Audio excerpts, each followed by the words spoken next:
Voici les 20 plus grosses primes connues de tout l'univers One Piece, mais Joe, pirates et marines confondus. On voit ça ensemble dans cette vidéo. En 19e, 20e position, on a Dory et Brogy, 1,8 million pour les deux.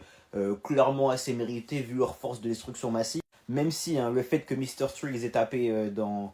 Je sais plus comment il s'appelle l'arc, clairement ça n'a aucun sens, mais bref. 17e position pour Crocodile, les frères, avec une prime de quasiment 2 milliards à l'heure actuelle. À voir ce qu'il vaut, maintenant on sait qu'il a créé la Chaos Guild, donc il est très très dangereux. Loki 2,6 millions, donc prime de Yonko quasiment.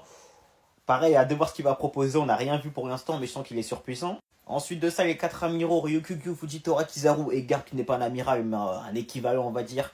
3 milliards de primes respectives. Clairement, totalement mérité, c'est des amiraux quoi. S'ensuit donc le trio de la génération terrible, Kid, Law, Luffy, respectivement 3 milliards pour chacun.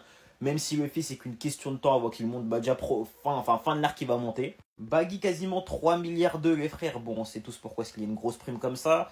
Mihawk quasiment 3 milliards 4 les gars de prime de Yonko alors que le gars n'avait pas d'équipage, big dinguerie. Suivi de Teach quasiment 4 milliards vu le gras qu'il est en train de faire dans le monde, clairement sa prime ne fait qu'augmenter, c'est totalement logique. S'ensuit donc les Yonko, les frères Shanks, Big Mom et Kaido respectivement des primes entre 4 milliards 4 milliards 6. Clairement les trois pirates les plus forts, après Ellipse, avant actuellement, vous voyez ce que je veux dire.